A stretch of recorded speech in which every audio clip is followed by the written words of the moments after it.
I'm here in place of Shekhar Gupta, who is the editor of the Indian Express. He called me from Delhi on Wednesday night and telling me that he had hurt his foot very badly and that he couldn't travel to Coimbatore. But he said that Rajshri was not taking any excuses. So he asked me if I could step in and save him from Rajshri's anger. Okay. So Rajshri, I must thank you for acceding to the change because I am thrilled to be here. Thank you for coming. You know, as some of you may know, I'm a Coimbatore boy. My parents live here. JB or J. Balamurugan, who will take over SAI Coimbatore Zone Chairman tomorrow. And I go back quite a long way. In fact, we go back to our school days. He was 2 years senior to me in school. So it's always nice to be back home.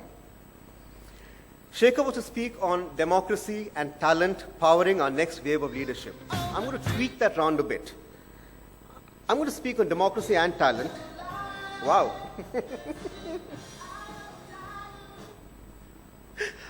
Okay, somebody doesn't want me to speak there, okay.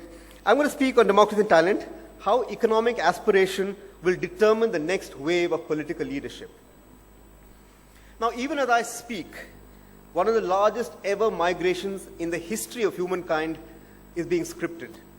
It's the migration of 1 billion plus people, 1 billion plus Indians who are moving from a per capita income of $1,000 per year to 3 times that amount. And this migration is going to happen very, very quickly in a very, very short time.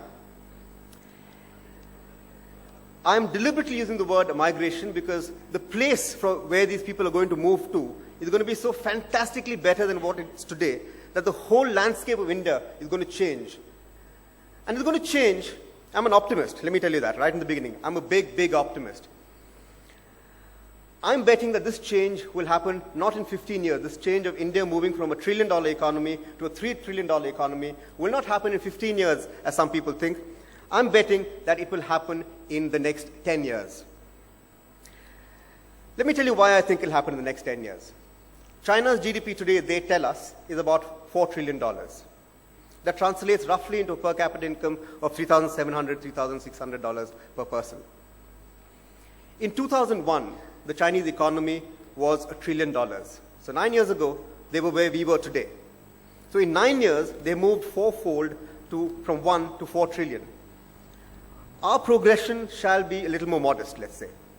I don't think we'll move from fourfold, from 1 trillion to 4 trillion in 10 years. Let's say we'll move a little slower. We'll move maybe at less than 3 times. But in 10 years, and not in 9 years, we should move from 1 trillion to 3 trillion. I see it happening.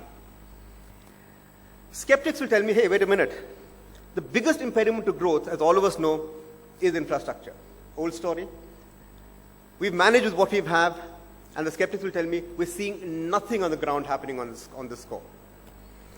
They will refer to the last budget, and they will tell me that in the last budget, they were hoping to see something for infrastructure, but zilch. Nothing happened.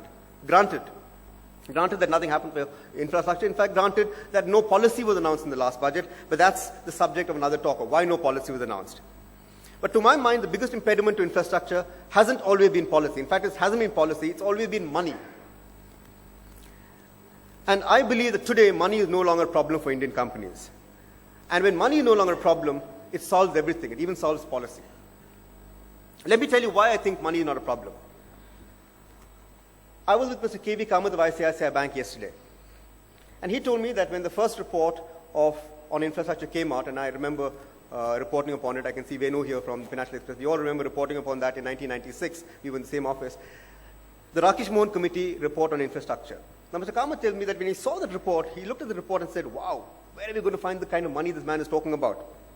And don't forget, Rakesh Mohan spoke about all that money coming as foreign direct investment. Because Indian companies, no chance. They won't be able to have that money to come and invest in infrastructure. But he tells me that today, there are single Indian companies who have the wherewithal to invest in single projects on their own of the size that Mr. Rakesh Mohan was talking about.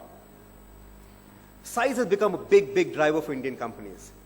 They are flooded with cash. They've been generating huge amounts of cash since 2005. There is enough money in corporate India which is looking for avenues to invest in. Of course, they'll have to come and leverage outside finance to meet the gap. So where can they leverage from? They can leverage from you and me. But the other big change that's happened in the last 3 or 4 years is the rate of savings in India has gone up. The household rate of savings has gone up enormously. 4 years ago or 5 years ago, we were at the lowest end of savings as far as BRIC nations go. We were about 24%. Now we are 35, moving to 40%. Offer that savings a 9% rate of return, and it's coming to you. So that's not a problem. Third, I think the money needed for infrastructure is perhaps slightly overestimated. And I'll tell you why it's overestimated. Because the incremental capital output ratio, or ICOR, in India is considered 4.1. Now, the lower it is, the better we are as users of the capital, the more efficient we are as users of the capital. It's increasingly be felt that perhaps India's ICOR is not 4.1, it's something slightly less because the way our GDP has been built up. So which means that we will use capital far more efficiently. So the money actually needed for the kind of infrastructure needed perhaps is a little less than we think. Okay, you'll tell me, all that is fine, but you're forgetting that big gorilla in the room, actually a big elephant in the room, and that's the dismal state of our public finance. You'll tell me that you don't believe that the government will be able to bring its fiscal deficit down, and you will tell me that they will come into the market, borrow much more than what they say they will borrow, and they will leave absolutely no money for the private sector to leverage on, absolutely no savings of the household for the private sector to come and take. It's a concern, but I don't really worry about it. And I don't worry about it because India is a rich country. We're a rich country with poor people, but we're a rich country. Let me tell you why I think we're a rich country. Just look at the wealth that's locked up in government-owned companies, both listed and unlisted. Let me just look at the listed company, because it's much easier to calculate. Some time ago, when the markets were much lower than where they are today, I read somewhere that the value of the listed public sector companies is about 15 lakh crores. 15 lakh crores, that's a big amount of money. I'd say today, with the Sensex up quite a bit from there, very conservatively, I would put the value of listed Indian public sector companies at about 20 lakh crores. Now, even a fraction of that will wipe away many points from our fiscal deficit. That's going to mean the government will either stick to its borrowing program or could actually reduce it. So I don't think they will crowd out private sector investment. Now, will the government actually do that? Go out, sell its stake in public sector companies and raise their money? I'm very confident that it will.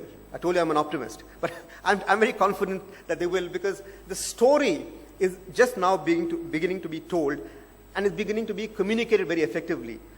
The magic that divestment does. And I can give you a lot of examples. But more and more, I'm meeting people in politics who now seem to think that selling your stake in the public sector is no longer the selling of family silver, it's actually the enhancing of family silver. And let me tell you why. Many examples, but let me just pick up the example of a company that we all know very, very well, Maruti. Maruti went public 10 years ago. I used to be active on television then, so I know what merchant bankers and investment bankers were trying to get for that company. They were struggling to value the company at 5,000 crore rupees. Today, Maruti, 10 years later, is worth 45,000 crores. Now, let me just think. In the last 10 years, the auto market has got far more competitive. Maruti's share in the auto market has come down, yet it's 9 times more valuable than what it was before divested. Which means the government's wealth in Maruti, although the government's stake in Maruti has come down to almost half of what it was, the wealth that it has from Maruti has gone up 4 times. This is a compelling story. It's a story which cannot be ignored. And it's a story that will not just move divestment, it will actually see privatization come through. So I'm very confident the government will find the money to keep it out of the markets. I'm also very confident that that big problem that is standing in the way of our growth will get solved, infrastructure. The Cassandras will say, no, that's not the big problem. Change cannot happen because our leadership will come in the way, because our leaders are the big problem. I often hear the lament that we